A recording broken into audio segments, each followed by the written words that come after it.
아, 오늘 시편 세 번째 이제 84편의 말씀을 함께 나누고자 합니다. 여러분 인생이 뭘까요? 아마 인생의 말들이 네. 뭐 인생 같은 거 묻지 말고 그냥 빨리 말해라 하실 것 같은데 그 인생에 대해서 사람들은 참 많은 생각을 합니다. 어쩌면 우리가 가지고 있는 수많은 질문들 중에 신이 있는가라는 신존재 증명에 대한 질문과 사람은 어떤 존재인가에 대한 인간에 대한 질문은 인류의 가장 오래된 질문 중에 하나고, 사실 이 철학이라는 학문이 태동되어질 때 중심이 되는 두 가지 질문이 신과 인간에 대한 기본의 질문이었습니다.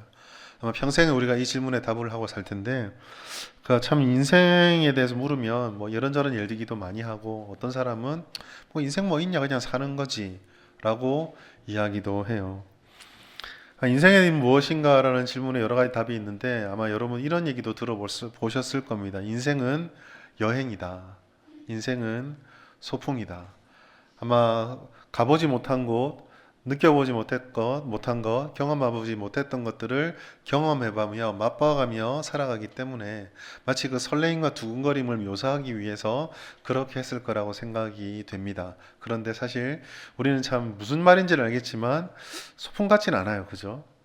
여행 같지는 않습니다. 왜냐하면 별로 경험하고 싶지 않은 것도 경험하고 별로 맛보고 싶지 않은 것도 맛보기 때문에, 그리고 사실 그 두근거림이 아니라 우리는 참 어떨 때는 그 경험해보지 못했고 가보지 못했던 길을 걸어가게 되는 게 참 무섭죠.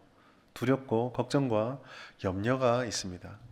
그 인생을 표현하는 얘기들이 뭐 소풍도 얘기하고 여행도 얘기하고 여러 얘기 많이 하지만, 우리 기독교 용어 중에서 참 적절한 단어가 하나가 있어요. 그게 뭐냐면 인생은 순례하는 것이다 라는 것입니다. 흔히 순례자 그러는데, 영국의 청교도였던 존 버년이 지은 책 중에 철로 역정이라는 책이 있습니다. 그 책에 보면 주인공 크리스천이 그 장망성 저 먼 곳에서 빛나고 있는 목적지를 향해서 걸어가는 여정들이 쭉 기록돼 있거든요.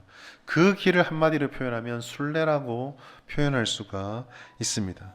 사람들은 모두 행복한 인생을 꿈꿉니다. 그래서 우리에게 천국의 소망이라는 것들은 어쩌면 굉장히 중요한 지표가 돼요. 그렇지만 이 천국의 영원한 약속을 우리가 믿고 그것이 우리에게 있다고 하여서 그 약속만 있으면 오늘 우리가 살아가는 이 삶에서 이 현실의 삶에 큰 의미가 없는 것인가? 거기에서 우리가 필요하다 느끼는 것들은 우리는 별로 중요하지 않은 것인가? 라고 물으면 사실 그렇지 않죠. 오히려 천국에서 약속된 약속은 약속으로 남겨두고 그 맛을 우리가 이 땅에서 보길 바라고, 누구보다 행복하길 바라고, 누구보다 평안하기를 바랍니다. 그런데 우리는 그거를 천국에서 있는 만족을 우리의 삶에서 누리며 살아간다라고 우리는 얘기를 해요. 그럼 이제 우리는 질문을 던져야 됩니다. 도대체 우리에게 주어진 이 약속을 따라서 우리가 이 땅에서 기대할 수 있는 만족과 기쁨은 도대체 무엇이고, 그 만족과 기쁨을 누리고 살 수는 있는 것인지, 그것을 위해서 우리가 무엇을 힘써야 될 것인지를 물어야 합니다. 그리고 그 질문에 대해서 오늘 시인은 이 시편 84편 말씀을 통해서 우리들에게 가르쳐주고 답해주고 있습니다. 시편 84편은 찬양시예요. 찬양시인데 그 찬양의 내용은 순례자의 노래의 의미를 가지고 있습니다. 시편 84편은 시온을 향해서 나아가고 있는 시인이 자신의 신앙의 고백들을 노래로 담아서 표현한 것입니다. 시온이라고 하는 것은 구약에서는 굉장히 중요한 개념이에요. 시편에서는 시편 2편 6절에 처음 등장하는데, 그 시온이라는 곳은 어떤 산인데 하나님께서 세우신 왕이 서 있는 산입니다. 어떻게 보면 하나님이 세우신 왕이 서 있는 곳이니까 일종의 하나님의 임재, 하나님의 나타나심이 있는 산인 거죠. 이와 같이 하나님의 나타나심이 있는 곳이기 때문에 시온은 어떤 특정한 산을 상징하기도 하지만 또 거룩한 성인, 성전이 있는 성인 예루살렘과 함께 비슷한 의미로 우리가 신앙을 앙망하고 하나님의 존재 앞에 나가야 되는 곳이라는 거룩한 장소로 구약에서는 많이 사용되어집니다. 아마 우리가 여기까지 들으면 그러면 신약에서는 이건 천국이겠구나 라는 것을 누구나 알 수 있을 거예요. 하나님이 계신 곳, 우리가 나아가야 할 곳, 우리가 하나님을 만나야 될 바로 그곳입니다. 84편은 이와 같이 시온을 향해서 하나님을 만나는 곳으로 향해 나아가는 순례자의 강한 열망과 신앙을 잘 보여주고 있습니다. 1절부터 4절까지 말씀 보시면 반복해서 주의 장막이 아름답다, 여호와의 궁전을 사모한다, 주님의 제단에서 보금자리를 얻는다, 주의 집에서 내가 만족을 얻고 주의 집에서 복이 있다. 이 주의 집, 주가 계신 곳, 주가 임하는 곳을 계속 반복해서 말하고 있어요. 그럼 도대체 주의 집으로 간다라는 것, 시온과 예루살렘으로 향한다라는 것은 어떤 의미를 가지고 있을까? 무엇인가? 사실 구약에서 이스라엘 사람들은 주님의 집, 이 예루살렘으로 가야 됐어야만 합니다. 1년에 3번 중요한 3대 절기 때 출애굽기 23장 17절 말씀 보시면 모든 남자가 매년 3번씩 주님 앞에 얼굴을 보여라 라고 말씀을 하고 있어요. 그러니까 이스라엘 전국 어디로 흩어져 있든지 이 3번의 중요한 절기 때에는 모두가 다 예루살렘을 향해서 일종의 순례자의 여정을 해야만 하는 것입니다. 남자만 그러질 않겠죠. 남자가 따라오면 아버지가 움직이니까 자식들도 따라 붙을 것이고, 때로는 가족들이, 우리가 예수님께서 예루살렘으로 돌아가실 때 예수님은 아기니까 빼놓고 요셉만 간 게 아니라 마리아도 가고 요셉도 갔던 거, 예수님도 어린 나이에 따라갔던 걸 생각해 보면 이 예루살렘으로의 여행은 그야말로 온 민족이 하나님으로 향하는 여정이었습니다. 이와 같은 전통의 어떤 절기적인 행사뿐만 아니라 영적으로도 역사적으로도 중요한 의미가 하나 있어요. 시편 84편을 연구하는 학자들은 이 84편이 기록된 아마 시점을 포로가 된, 즉 이스라엘과 남유다가 멸망한 이후 혹은 포로기가 끝나고 나서 귀환하고 난 뒤일 것이다 라고 이야기를 합니다. 이 두 가지, 포로 때가 됐을 때나 포로 후 귀환했을 때를 연결시켜주는, 관통시켜주는 한 가지가 있다면 그것은 예루살렘과 예루살렘에 있는 성전이에요. 포로가 될 때 예루살렘이 무너지고 성전이 다 무너졌습니다. 그것이 하나님의 약속에 의해서 에스라 때와 느헤미야 때에 예루살렘으로 귀환이 일어나고 성전과 성소가 회복이 되어지고 성벽이 회복되게 되죠. 그 예루살렘을 향해서 이 시인이 간다라고 하는 것은 하나님께서 우리의 소망이다라는 것을 고백하는 신앙 고백임과 동시에 하나님께서 약속대로 모든 것을 이루어 주셨음을 바라보고 또 기대하고 경험하게 되는, 그야말로 하나님 은혜의 종합 선물 세트를 향해 달려가고 있는 거예요. 이것이 오늘 시인이 84편에 담아놓은 순례자의 노래의 배경입니다. 여기서 저는 이 순례자의 노래의 배경을 기본으로 해서 순례라는 것이 도대체 어떤 의미를 가지고 있는가를 오늘 말씀을 통해서 나눠보고자 해요. 왜냐하면 우리 인생이 순례잖아요. 그 순례의 의미를 알아야 거기에서 우리는 어떤 의미가 있고 어떤 은혜를 누릴 것인지를 알 수 있기 때문입니다.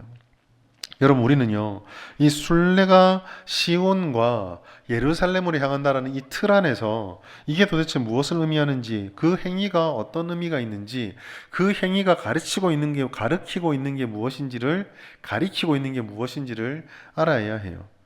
여러분, 예루살렘이요, 성전이요, 성경에서 의미가 있는 이유, 예루살렘이 의미 있는 도시인 이유는 무엇일까요? 성소와 성전을 향해서 순례자의 발걸음이 향한다는 것이 어떤 점에서 중요할까요?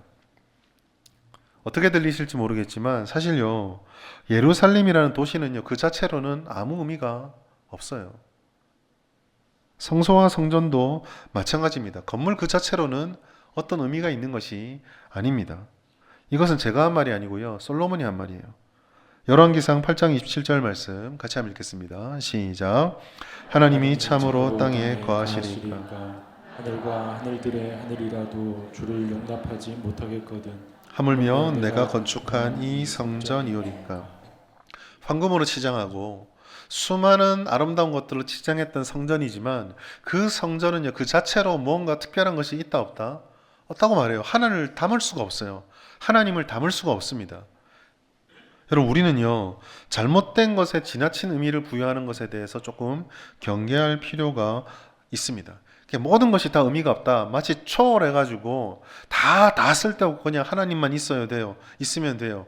뭐 이런 식의 이해도 그렇게 적절하진 않겠지만, 지나친 의미를 부여해서 필요 이상으로 거기에 내 모든 의미를 거는 것도 조심할 필요가 있어요. 예를 들어서 오늘 여기서 시온과 예루살렘을 얘기하니까 그 이야기를 해보자면요.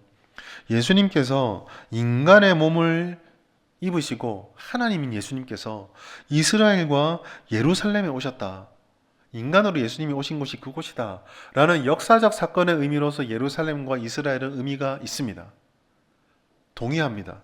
그런데 여러분, 그래서 예루살렘이 성지다는 말은 전 동의할 수 없습니다.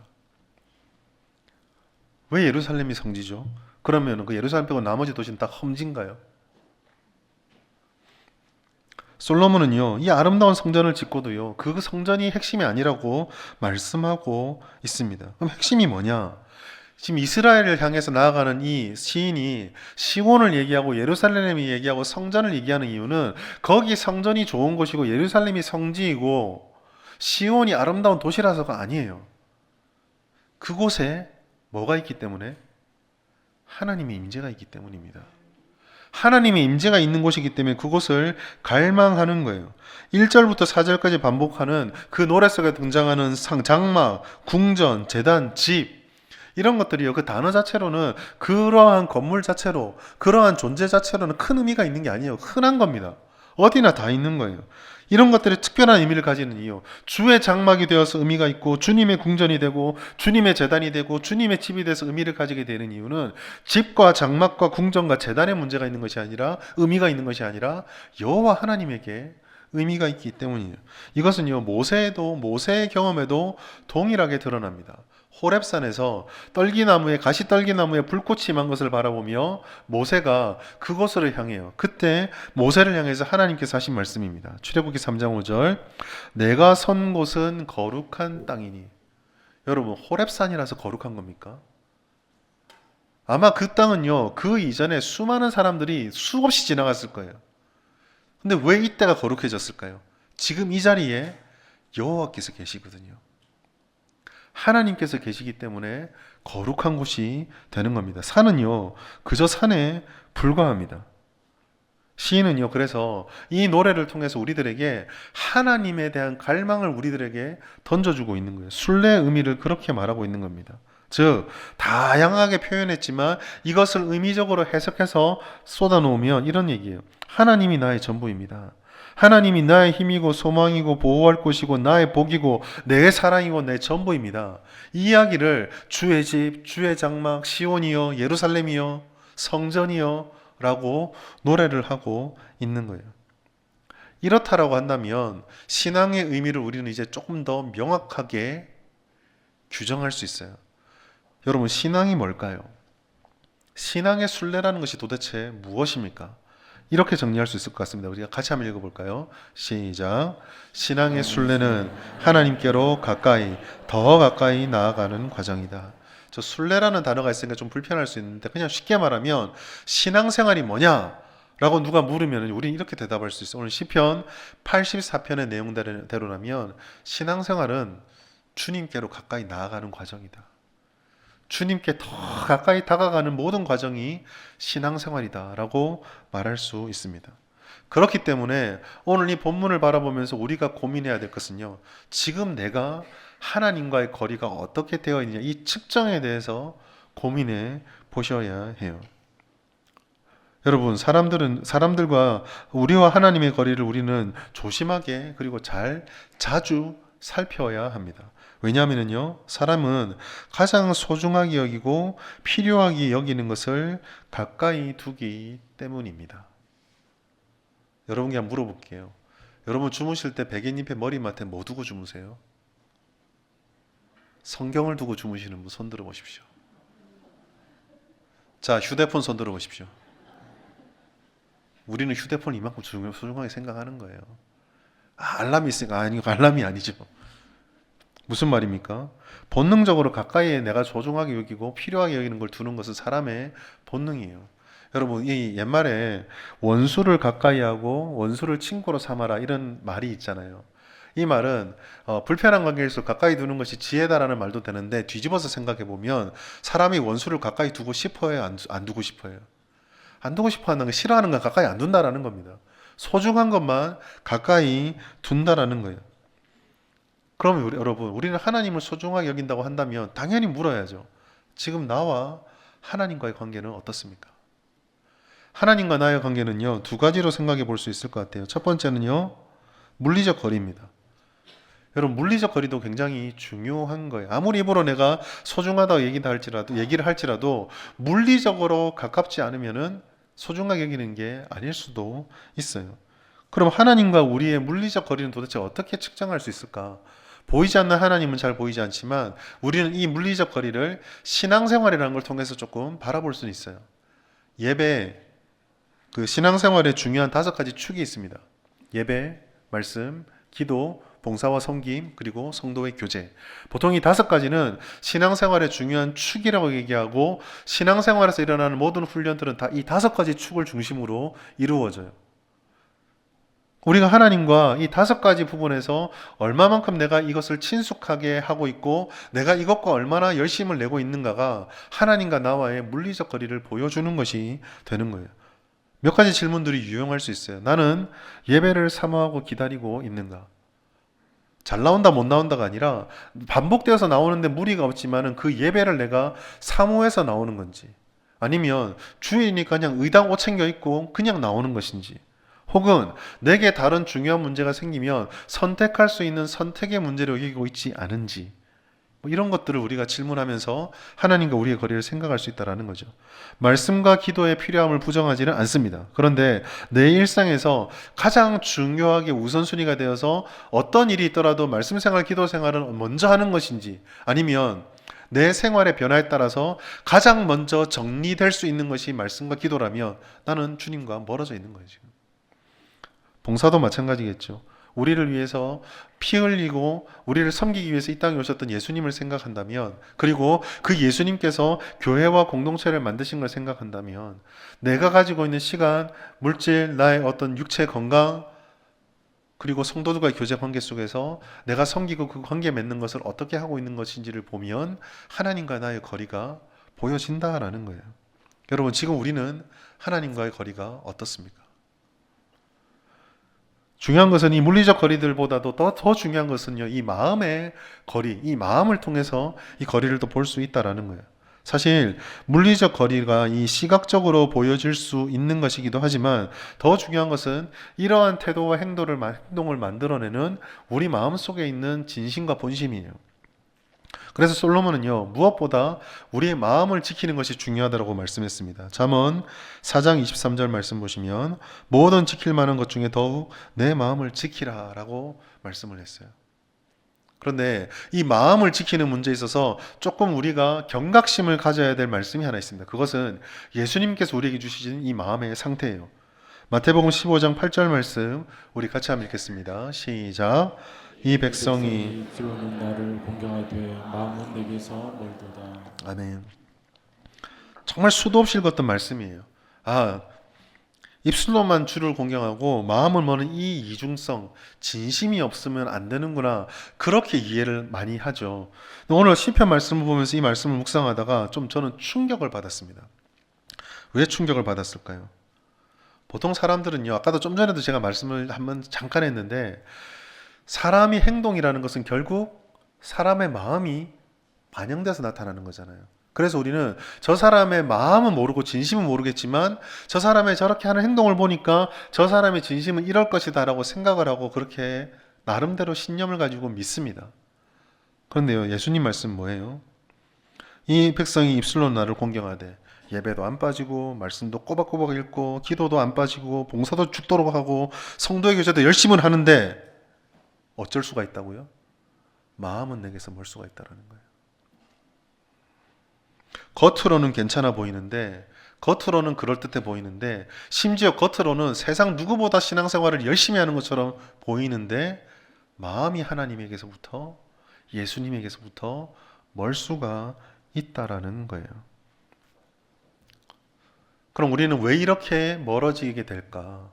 겉으로도 괜찮은 것 같은데 이 멀게 된 이유가 뭘까를 조금 생각해 보아야 합니다. 왜 하나님과 우리의 거리가 그대로 유지되지도 못하고 또 가까이 가기도 힘들고 왜 이렇게 자꾸 멀어지게 될까? 첫 번째는요, 우리가 가지고 있는 본질상 무능력 때문에 그렇습니다. 여러분, 우리가 이렇게 예배를 드리고 신앙생활을 하고 있지만은요, 이 모든 것들은 우리에게 절대로 자연스럽고 당연한 것이 아닙니다. 이 모든 것들은 하나님께서 우리를 예수님께로 인도해 주시고 우리 가운데 성령의 은혜를 통해서 말씀을 깨닫도록 불러주시고 은혜를 베풀어 주시고 믿을 수 있도록 해주셔서 우리가 이 믿음의 은혜를 누리는 거거든요. 요한복음 6장 65절 보시면 예수님께서 이렇게 말씀하셨습니다. 내 아버지께서 오게 하여 주지 아니하면 누구든지 내게 올 수 있다 없다? 없다라는 거예요. 이 예수님의 말씀이 맞다라고 한다면요, 이 세상에 누구도 하나님 앞에서 내가 신앙생활로 누리고 있는 모든 것들을 당연하게 여길 수가 없습니다. 내가 찾은 게 아니거든요. 내가 만든 게 아니에요. 내가 발견한 것도 아니고 내가 따낸 것도 아닙니다. 일방적으로 하나님께 받은 거예요. 바로 이 점 때문에 이처럼 우리 안에는 어떤 능력이 있는 게 아니라 이런 점에서 무능력하기 때문에 자연스럽게 하나님과의 거리가 멀어지게 되는 본성의 상태가 나타날 수밖에 없는 거죠. 오히려 우리를 이해하는데 가장 적절한 것은 인간이 처음 타락했을 때 아담이 보여준 행동입니다. 여러분에게 설교를 통해 여러 번 나누어 들었지만 아담이 하와가 선악과를 먹고 타락한 뒤에 제일 첫 번째 했던 행동이 하나님으로부터 숨는 거였어요. 도망치는 거였어요. 이거는요, 유전자란 말이 적절할지 모르겠지만 우리 인간의 본성 깊은 유전자에 프린트가 되어 있는 거예요. 각인이 되어 있는 거예요. 사람은 가만히 놔두면 하나님을 찾아가는 존재가 절대 아닙니다. 도망치고 등 돌리는 존재예요. 그래서 하나님께서는 사도 바울의 입술을 통해서 에베소서 4장에 은혜로 새 사람을 입은 너희들은 새 사람 입었다고 좋아하지 말고 옛 사람을 지속적으로 붓고 지속적으로 새 사람 입으라 말씀했어요. 로마서 7장에서는 이와 같은 우리의 본성이 얼마나 강렬한지 하나님의 은혜를 받아서 은혜가 한쪽 구석에 있는데 그 빛이 찬란하게 비치고 있는데도 불구하고 한쪽 구석에서 여전히 하나님의 말씀보다 옛 것을 좋아하는 본성이 있어서 괴롭다라는 탄식이 흘러나오고 있습니다. 그러니 우리는 하나님과의 거리를 붙잡고 그 거리를 유지하는 것이 쉽지가 않고 때로는 자연스럽게 멀어지게 되는 거예요. 그런 우리의 본성에 더해서 두 번째로 또 우리가 거리가 지켜지지 않고 멀어진 이유는요, 세상의 영향 때문에 그렇습니다. 세상적인 가치관과 우리가 살아가는 삶의 방식들에 그저 아무 분별 없이 우리를 노출시켜 버리면 하나님과 말씀 사이에서 우리는 늘 선택의 압박을 받거든요. 성도들이 살아가는 삶의 현실을요, 단순화시키는 것이 정답이라고 할 수는 없지만 이 성도들의 삶을 여러 모양으로 분석할 수 있는 것 중에 하나가 세상과 말씀 사이에서 늘 선택하면서 살아가는 것. 이게 우리 성도의 삶의 한 모습입니다. 그리고 그런 선택의 순간에서 내가 무언가를 선택하게 되면 그 선택 때문에 뒤에 다가오는 때로는 장벽들, 때로는 장애물들, 그리고 그것들로 인해서 내가 앞으로 겪을지도 모른다라는 염려와 두려움과 근심과 같은 것들이 끊임없이 우리의 삶에서 나타나요. 그리고 아까 그 하나님으로부터 멀어지고 세상으로 향해 가는 이 본성이요, 어떤 식으로도 작용을 하냐면 그렇게 우리를 힘들게 하는 것 같은 세상에 은근히 무언가 받기를 바라는 욕망과 기대감도 가지고 있습니다. 마태복음 13장 22절 말씀 보시면 그런 우리의 상태를 이렇게 표현했어요. 같이 읽습니다. 시작. 가시떨기에 뿌려졌다는 것은 말씀을 들으나 세상의 염려와 재물의 유혹에 말씀이 막혀 여지하지 못하는 자. 아멘. 이 말씀 마태복음 13장의 비유장에 보시면은요, 하나님의 말씀은 문제가 없어요. 100배, 60배, 30배 결실을 분명히 맺습니다. 문제는 어디에 있냐면 우리의 밭에 있어요. 특별히 마태복음 13장 22절은요, 이와 같은 우리의 밭의 상태 중에 세상의 염려와 재물의 유혹, 즉 세상적인 것과 세상의 가치관에 의해서 영향을 받는 우리들을 말씀하고 있습니다. 우리가 세상의 것에 지배를 당하거나 그들과 똑같은 기침과 가치관을 우리의 삶의 중심에 이렇게 잡게 되면 자연스럽게 거기에 따라서 해석하고 거기에 따라서 반응하게 되고 그와 같은 반응들은 필연적으로 하나님으로부터 멀어질 수밖에 없는 거예요. 마지막으로 이와 같은 두 가지를 끊임없이 이용해서 공격하는 사탄과 악한 영들의 시도 때문입니다. 여러분들과 여러 번 이야기를 나누었지만요, 사단의 지상 최대의 소원이 뭘까요? 사단의 최고의 목적, 최고의 소원은요, 무슨 짓을 해서라도, 무언가, 뭐든지 다 해줘서라도 하나님과 우리의 거리를 1cm라도 버릴 수 있으면 그거 합니다. 그게 사단의 목적이에요. 우리를 하나님으로부터 자꾸 멀어지게 만드는 것. 고린도후서 4장 4절 말씀. 그 중에 이 세상의 신이 믿지 않은 자들의 마음을 혼미하게 하여 어떻게 한다고요? 그리스도의 영광의 복음의 광채가 비치지 못하게 하는 것이 이 세상의 사단의 목적이다라고 말하고 있습니다. 여러분, 사단은요, 영적인 존재죠. 우리의 한계를, 그리고 이 약한 영들은 이 세상의 어떠한 것들을 그냥 내버려 두지 않고 적극적으로 활용을 합니다. 개인적인 좌절, 비탄, 연약함, 그리고 세상의 한계에 직면해서 혹시나 실패하게 되면 그 실패한 마음 속에 찾아가서 우울함을 주고 절망을 주고 해서 그것들을 적극적으로 활용해요. 두려움의 장막을 쳐서, 염려와 근심의 장막을 쳐서 하나님의 말씀 속에 담겨있는 약속의 빛을 보지 못하게 합니다. 더 교활한 것은요, 혹 우연찮게 우리가 그 빛을 잠깐이라도 맛봐서 그 빛의 찬란함에 찬탄하고 눈이 부셔 라고 하는 순간 사탄은 곧바로 와서 야, 눈 아프지? 눈 좀 돌려봐. 저 정도 빛은 볼만하지 않아? 눈도 안 아프고 얼마나 괜찮아? 눈 돌려. 계속 우리를 유혹해버리는 거죠. 저리로 가면 돼. 얼마나 편한데. 누가 빛 보지 말래? 봐도 괜찮아. 저 정도 빛만 봐. 계속 그렇게 우리를 넘어뜨리고 멀어지게 만드는 거예요. 결국 믿음이라는 것은요, 항상 이 둘 사이에 끼어 있는 거예요. 하나님을 사모함으로 가까이 다가가게 하려는 하나님의 역사와 반면에 타락한 우리의 연약함과 세상의 영향력과 사탄의 유혹을 통해서 주님으로부터 점점 멀어지게 만들려는 이 싸움 사이에 우리가 놓여 있는 것입니다. 시인은요, 이 순례자의 노래를 통해서 이와 같은 사이에서 내가 멀어지는 것을 선택하는 것이 아니라 주님께로 더 가까이 나아가고 있다는 것을 노래로 표현하고 노래로서 고백하고 결심했던 것입니다. 사랑하는 여러분, 우리도 하나님께로 더 가까이 나아가야 돼요. 그러면 하나님께 가까이 가기 위해서 우리가 힘써야 되는 것은 무엇일까요? 첫 번째는요, 첫 번째 말씀드렸던 것처럼 물리적인 거리를 무시하지 말고 물리적 거리를 지키기 위해서 애를 쓰십시오. 아까 제가 교회 신앙생활의 훈련의 모든 영역이 일어나는 5가지 축을 말씀드렸어요. 예배, 말씀, 기도, 봉사와 헌신, 성도의 교제. 이 5가지가 중요합니다. 예배와 가까워지셔야 합니다. 예배가 낯설어지시면 안 돼요. 말씀과 기도가 가까워져야 합니다. 말씀과 기도 생활이 낯설어지거나 띄엄띄엄 되어서는 안 됩니다. 서로를 섬기는 봉사와 섬김이 작은 것일지라도 있어야 합니다. 성도의 교제, 불편하죠.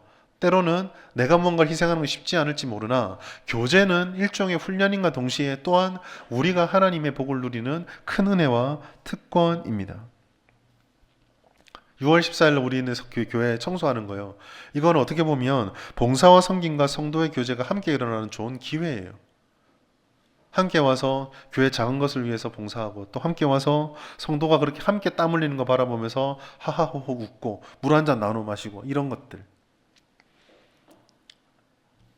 시편 84편 10절 말씀 같이 읽겠습니다. 시작.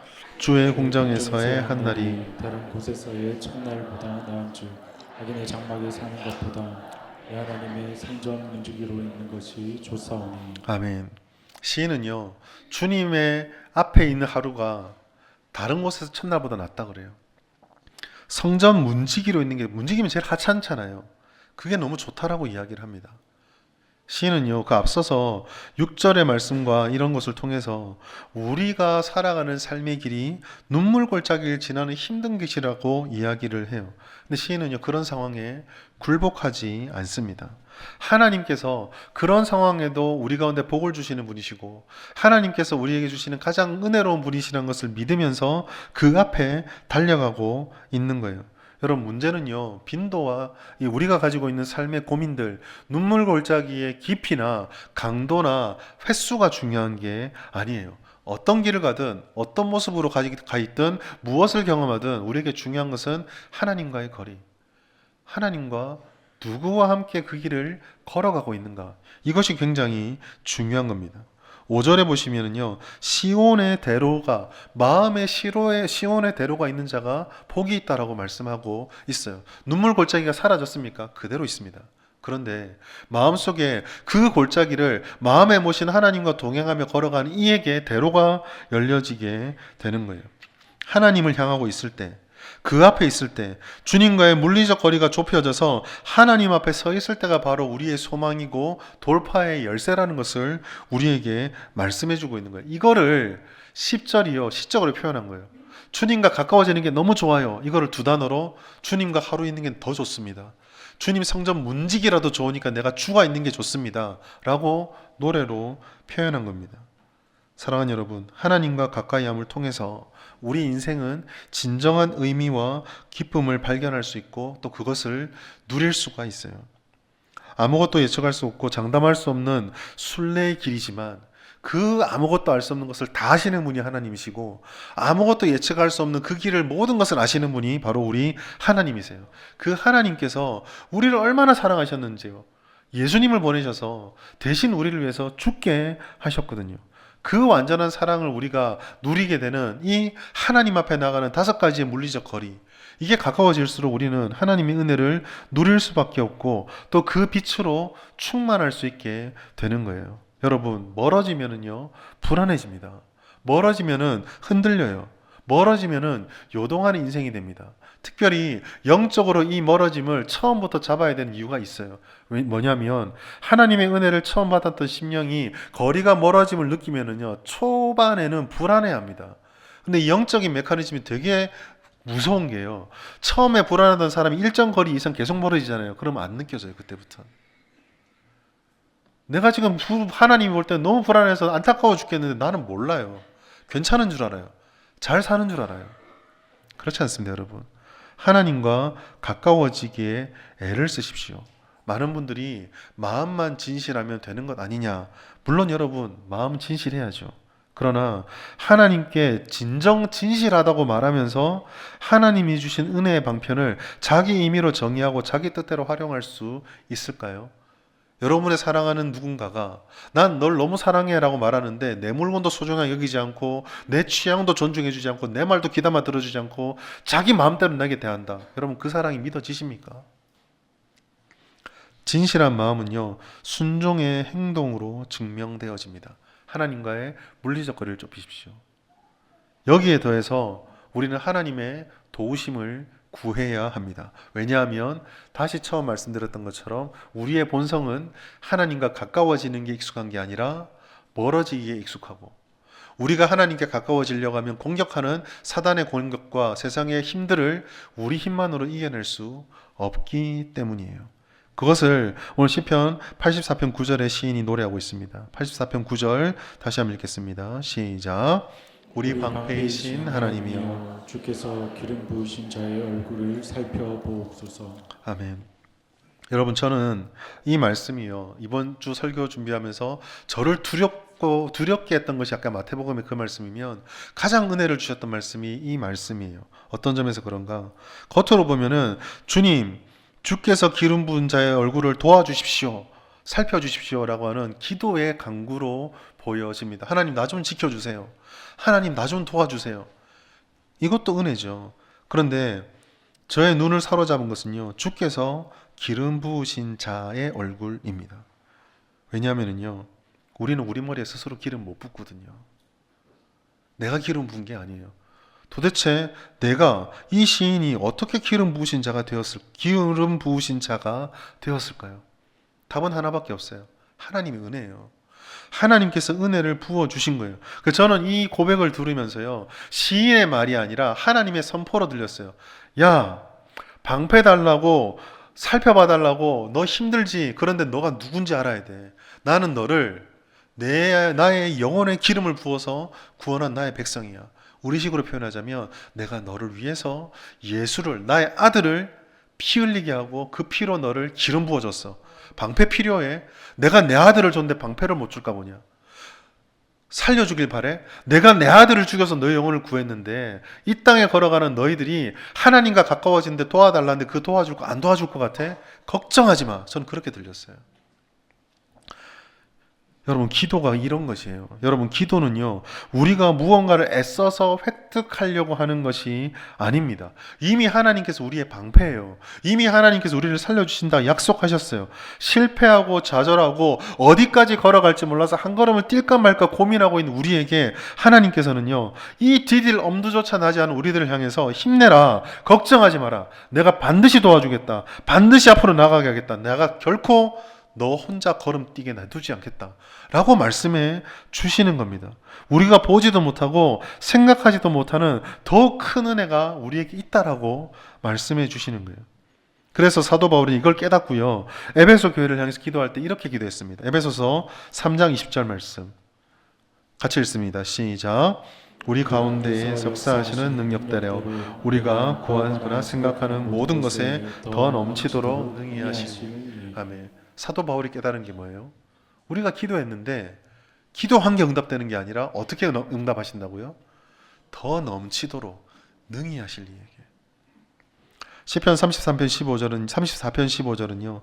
하나님의 귀는 의인들에게 기울어져 있고 하나님의 택하신 백성들의 간구에 기울어진다라고 말씀하셨어요. 그러니 여러분, 우리는요, 하나님의 도우심을 계속 구해야 합니다.